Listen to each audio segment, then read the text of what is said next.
Good morning, children. Welcome to another Sunday school lesson. Today we are talking about the seventh commandment. Do not commit adultery. What does that mean? Actually, I've asked a few people from church if they would be willing to share their wedding picture with us. Maybe you can have a look at them now. Maybe you recognize your own parents on them. Or maybe you can guess who it is on this picture. So have a close look and just see who you recognize. Maybe you can also talk to your parents and ask them what they were promising to each other when they decided to get married. Or you can ask them why they decided to get married to each other. Being married and not commit adultery actually means to stay faithful to your husband or to your wife and not have another girlfriend or boyfriend besides your wife or your husband. Sometimes those things can go wrong, and we know that the Bible is full of many stories, and some of the stories even have things that point out mistakes that we can do in our lives. And I want to tell you one story where it's also about adultery. David was a good king. He loved God and he tried to be kind to people. David tried to do the things that God said, but he was not always good. One time he had made a very big mistake. During the springtime of the year, the army of Israel went off to fight a battle with their enemies, the Ammonites. Usually, King David went along with the army, but this time he decided to stay home at his place in Jerusalem. One night David could not sleep, so he decided to take a walk. The roof of his palace was nice and cool. It was flat and it was a good place to walk. David began to stroll around on the flat roof.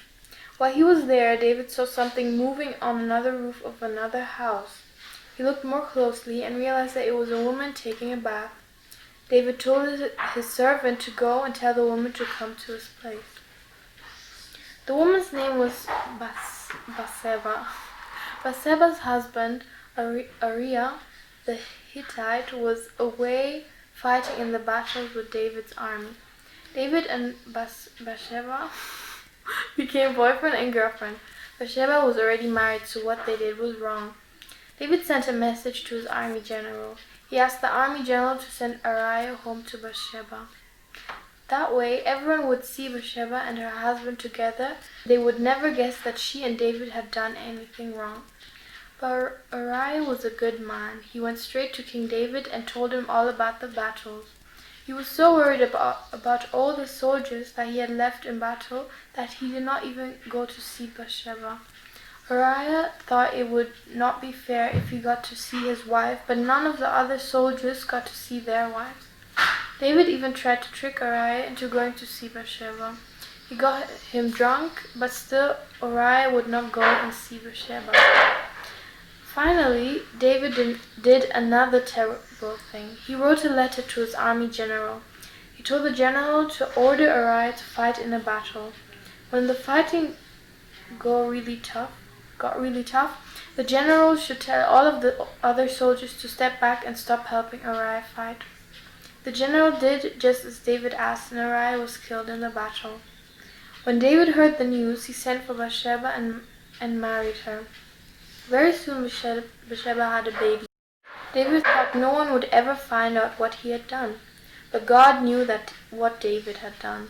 Nathan was a prophet of the Lord. He followed God and he taught others how to be good. God told Nathan to go and see King David. The Lord wanted Nathan to tell the king that what he was doing was wrong. Sometimes other people have to help us notice when we're not doing what we should. David was happy to see Nathan. He did not think that Nathan knew about what he and Bathsheba did, so he acted like everything was alright. Nathan told David a story. He said that once there were two men that lived in a town. One of the men was rich. He had lots of sheep and cattle. The other man was very poor. All he had was one little ewe lamb that he had bought. The lamb was a pet. He and his children loved the little lamb. It ate food from the man's table and even slept in the same bed as the man. One day, the rich man had a visitor who was very hungry. The rich man had lots of sheep of his own, but decided to go and steal the little pet lamb from his neighbor's house. He stole the lamb and then killed it and cooked it for the visitor to eat. David was very angry. He told Nathan that the rich man was very bad. What he did was wrong and he should be punished. Then Nathan looked straight at David and said, "You are the man. The Lord has told me to tell you that you are just as bad as that rich man. You'll be punished for the sin you committed against Uriah. You had all of the riches of the kingdom, and Uriah was poor and only had his wife that he loved. You took his wife away and you had him killed. Because of your sin, bad things will now happen to you. Your family will always fight and your child will die." Bad things did happen to David. The baby that Bathsheba had just had died. David's sons began to dislike him and there was always fighting. David was very sorry for what he had done. He prayed to the Lord and asked him to forgive him for his sins. The Lord knew what was in David's heart. He did not just say he was sorry. David really was sorry for what he had done. The Lord forgave David of his sin. Soon David and Bathsheba had another son. His name was Solomon. Yeah, thank you very much for this story. So we see, even so, David was a king, and he was a very faithful man, and he trusted God, and he believed in God. He also did do mistakes. And sometimes we do that. Everyone does it.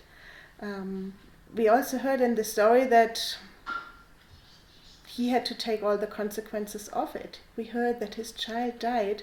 That was a really hard consequence for him. And we also heard that God gave Bathsheba and David another child later who was called Solomon and became king. So, yeah, we need to listen to what God tells us to do. And we also need to know that if we do not obey the commandments that God gives us, can have consequences. Or maybe even what I was thinking is that one lie that David made just led to another lie and to another lie again. And he just got tangled in all the lies to make up the first mistake he did, instead confessing it and really asked for forgiveness to God. So I hope you are having a good Sunday. Talk to your parents about their wedding. Maybe they're willing to share some wedding pictures. And maybe they can also tell why those promises they made to each other are so important to them. Happy Sunday!